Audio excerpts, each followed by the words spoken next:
Have you ever taken a moment to consider why some people make millions of pounds in revenue every single year and hundreds of thousands of pounds a month, and others struggle to make that in a year? Well, I have the answer for you, and in this video I'm going to share it with you step by step so that you know the details on how to reposition your business and grow it by selling from stage. Now, I've made hundreds of thousands of pounds, if not millions of pounds, by selling from stage, by communicating value from stage. Now, caveat, I don't like the word selling. Why? Because it's developed a really negative reputation, especially where I live in the UK.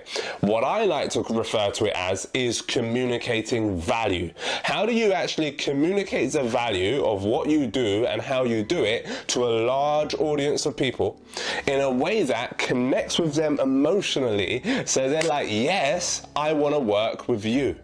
When you develop that skill, it becomes a remarkable tool in your arsenal that you can pull out at almost any time and start to generate hundreds of thousands of pounds. And in this video, I want to show you how to do it. Number one, in how to sell from stage and make hundreds of thousands of pounds in a day is to do your due diligence.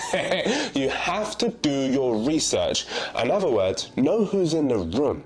Most coaches, consultants, and even expert speakers don't often do this. Now, if you are speaking in order to serve and sell to an audience, or in order to present and persuade, this is really, really critical to know who's in the room. Why? Because it will help you to be able to position the content specifically for those people that are there. So your examples can then lead in to the people that you are presenting to, which makes them sit back and go, that person knows me.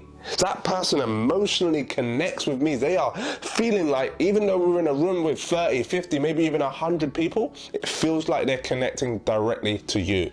And you can even use images on the board, or you can use examples of their specific businesses. Knowing who's in the room is really, really critical in terms of doing dialed in research so that you know how to then perform in a way which is best going to get the best outcome for the clients that are there. Number two, most people, when they speak from stage, they fail, they are nervous, they are shy, they are shook, they are shaky, and they are wobbly.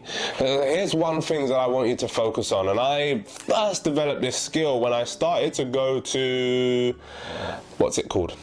Toastmasters, that's it. I became one of the finalists in many Toastmaster presentations and competitions, and if you don't know what Toastmasters is, it's a really cool place where you can just go and you can type it in on YouTube, type it in on Google or what have you. You will have one near you, you'll meet up with 20, maybe 30 people, and you get to practice your ability to public speak. Now, I went Toastmasters for maybe 2, maybe 3 years, and I got really far into many competitions, and one of the things that I improved upon when I was there was making eye contact.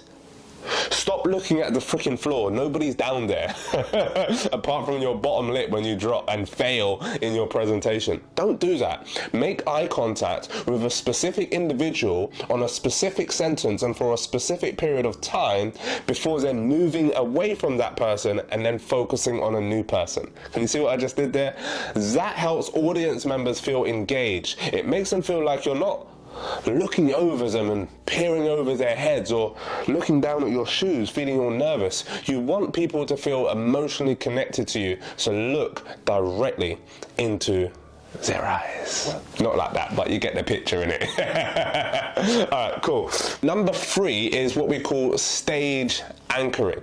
Again, most experts don't even think about this psychologically. I've seen multi-millionaires present on stages, and sometimes they're just like walking across the stage on the right, they're walking across the stage on the left, and the audience in the primal brain is thinking, well, where is this person going? How does that link into what they're saying?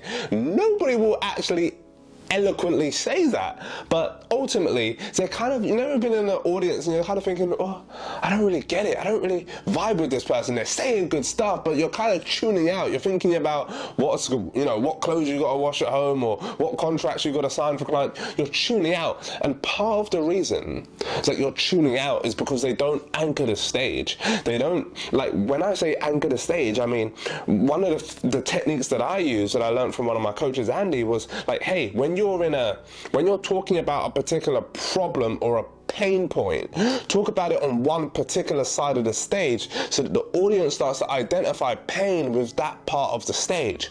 And when you share a new opportunity about where you want to take them, the outcomes that they want to have, then go to the other side of the stage and stay there. Which means that psychologically, your audience is now like following you through this emotional journey, and they feel like they are there with you.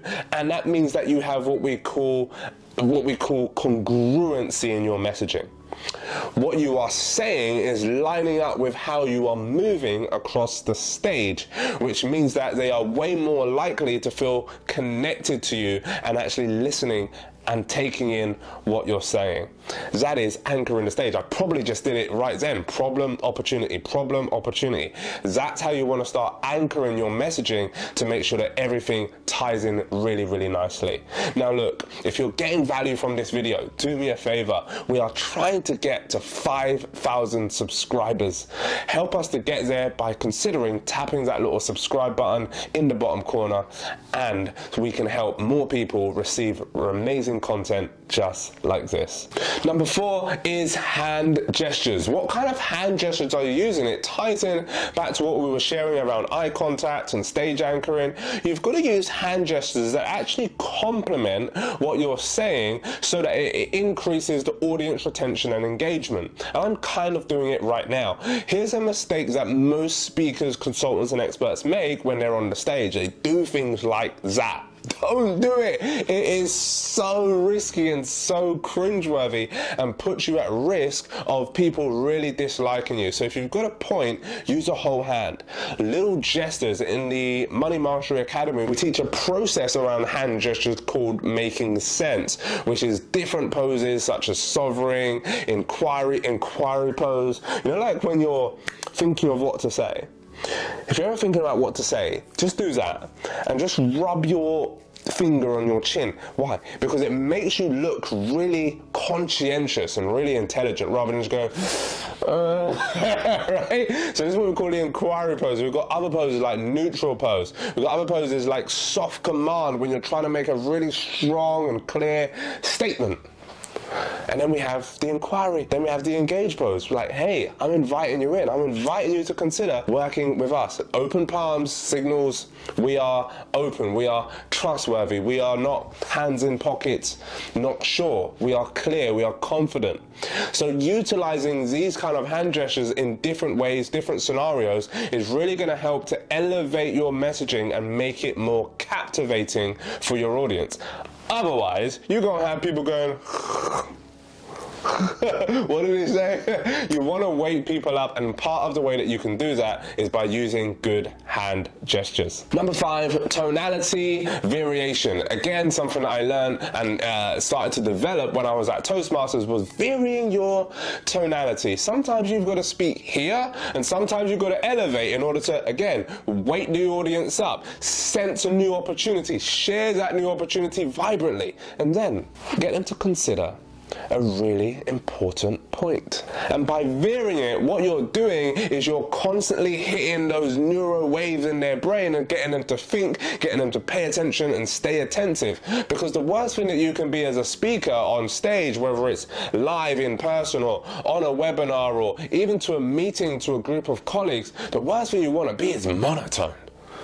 Yeah, well, my name is Timothy, and what I do is I teach property, and my client, like, it's boring. Nobody, shut up. Get some vocal variety inside your delivery. Number 6, priming the audience for what's to come. A massive mistake, one that I taught many of my clients. My clients make hundreds of thousands of pounds on webinars. We've helped our client generate over 10 million pounds combined, and a lot of it is through delivering large-scale presentations, selling high-ticket, high volume. And one of the mistakes that clients make before they start working with me is that they pitch everything at the end. you're gonna be finished. You're gonna be, it's like the equivalent of just having tomato thrown on your face when you only pitch at the end. So what should you do instead? Well, you should position your offer in the beginning, present it in the middle, and then represent it towards the end. Why? Because when you position in the beginning and you share something like, hey, in this short presentation, in this short time that we share together, I want to be so effective and transform your way of thinking and transform your outcomes. I want to be so good that not only does it inspire you to make a move, but it also inspires you to want to work with me over a longer period of time so that you can get even better results in your ABC. That's what we call priming. You are setting the audience up for what's to come next so that you don't get to the end of a 90-minute or a 2-hour presentation and it's like, oh, well, here's the offer. And they're like, I ain't ready for that.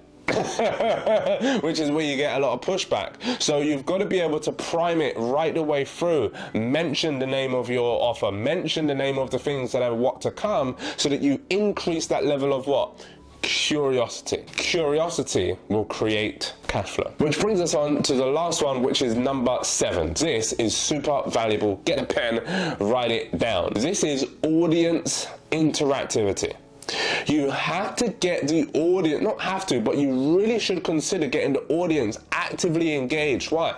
Because the human brain operates on a higher emotional frequency when it is interacting with something. Science and research shows that when children are sitting down in a classroom, for example, they don't retain as much of the information as if they were physically doing it.